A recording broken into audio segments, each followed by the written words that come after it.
Welcome to This Explainer. You know, we go through our lives totally trusting our vision, right? We just naturally assume that what we see is exactly what's out there in the real world. But the actual reality, it is absolutely fascinating.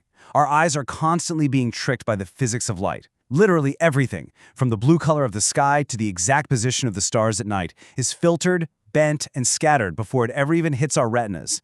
We are essentially living inside a magnificent, continuous optical illusion. So let's break down exactly how this whole thing works.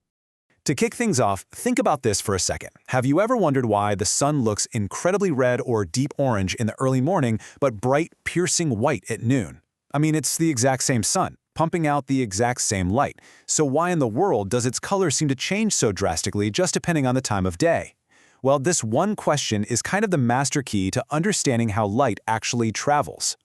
So let's dive into this by defining a foundational concept, one that creates so many of our everyday optical illusions. It's called dispersion.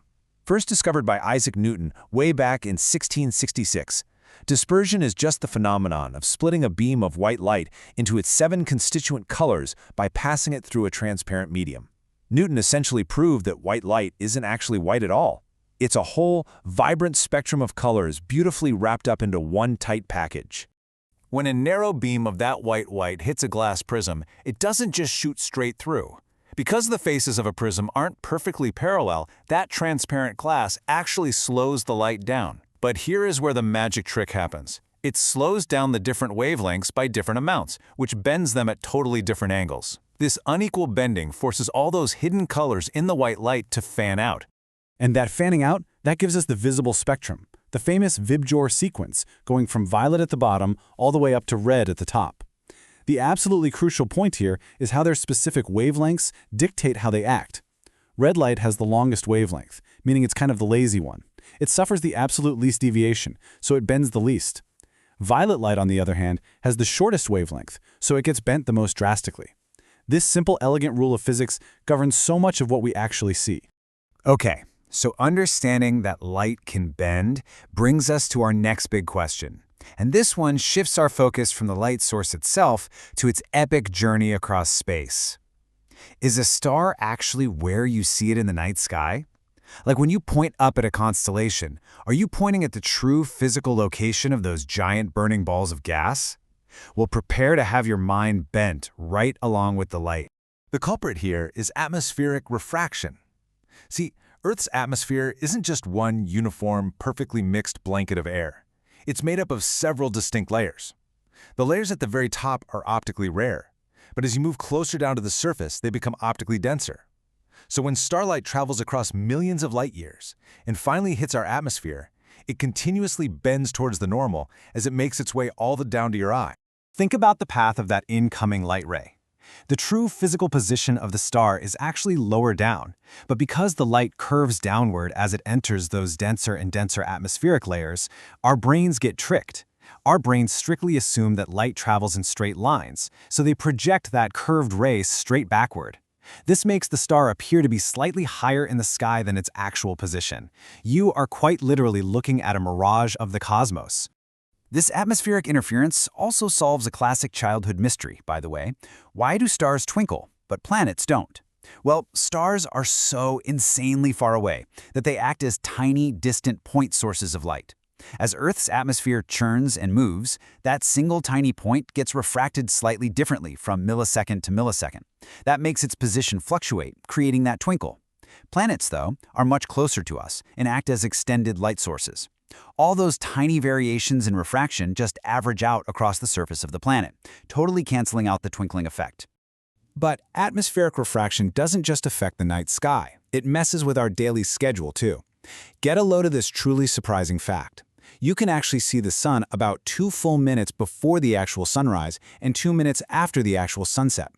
When the sun is technically physically below the horizon, the thick layers of our atmosphere bend its sunlight right around the curvature of the Earth. We literally get 4 extra minutes of daylight every single day just because the sky bends light. How cool is that? Now, we know why light bends, but what about the color of our sky? If you look straight up on a clear day here on Earth, you see a brilliant, beautiful blue. But if you hop on a rocket and go straight up, the sky dramatically changes. Why do astronauts see a pitch-black sky while we see a bright blue one? The answer all comes down to a process called scattering. And scattering requires a medium to work. Outer space completely lacks an atmosphere. It's a vacuum. There are no air particles, no water droplets, no dust floating around. So when sunlight travels through the emptiness of space, there is absolutely nothing in its path to scatter it into an astronaut's eyes. Without that scattered light bouncing around, the sky remains pitch dark. So how does this scattering effect change the sun's color during a sunrise or a sunset? Let's walk through the journey. First, during early morning or late evening, the sun is hanging low near the horizon. Second, to actually reach you, that sunlight has to travel through much thicker layers of air than it does at noon. Third, because blue light has a shorter wavelength, it gets aggressively scattered away by all those particles in the atmosphere. Finally, what's left over to reach your eyes? Just the red light. When the sun is low on the horizon, those shorter blue wavelengths are just scattered upwards and outwards, entirely knocked out of the direct path to your eye. But because red light has the longest wavelength, it suffers the absolute least scattering. It has the penetrating power to push all the way through that thick horizontal slice of the atmosphere, leaving only those beautiful, deep reddish hues to reach us. At noon, the path straight down through the atmosphere is way shorter, so much less blue gets scattered away, and the sun appears white. And we actually use this exact principle of atmospheric physics to save lives. Think about the danger signals at the top of really tall buildings, or the fog lights on trains. They are always red. Why? Simply because red light has the highest wavelength in the visible spectrum. If you're trying to cut through heavy fog or thick smoke, red light gets scattered the absolute least.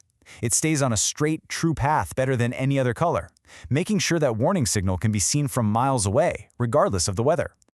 All right, finally, let's bring this all a bit closer to home and explore what happens when the brilliant physics of light meets the messy imperfections of human biology. A normal, healthy eye takes incoming parallel light rays and focuses them perfectly right onto the retina. But a myopic or nearsighted eye has a slight physical flaw. Usually, the eyeball is just a little bit too long, so for a myopic person trying to look at a distant object, the incoming light converges way too quickly. The image forms completely in front of the retina, resulting in blur city. But, hey, because we understand exactly how light bends and scatters, we can intercept and fix this biological flaw before the light ever even enters the eye. Correcting myopia just requires a concave diverging lens. By popping one of these lenses right in front of the eye, we force the incoming light rays to spread out just a tiny bit. That extra calculated spread perfectly delays the eye's focusing process, pushing the focal point all the way back onto the retina exactly where it belongs. And the true beauty is in how mathematically precise we can be with this. Say a nearsighted person can't see clearly past 80 centimeters. Optometrists just use a simple lens formula to calculate their exact correction. Factoring in that 80-centimeter limit, the math spits out that they need exactly negative 1.25 diopters of corrective power.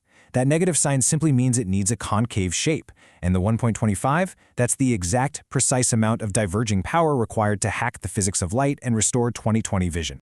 Man, we have covered a ton of ground today. From the hidden rainbow tucked inside white light, to stars that aren't actually where they seem, to manipulating physics just to correct our own vision. Our everyday world really is just a masterpiece of optical phenomena. So, the next time you look up at a twinkling star, marvel at a deep red sunset, or even just put on your glasses, ask yourself, how much of what you see is exactly as it appears? Keep questioning, keep observing, and thank you so much for joining me on this explainer.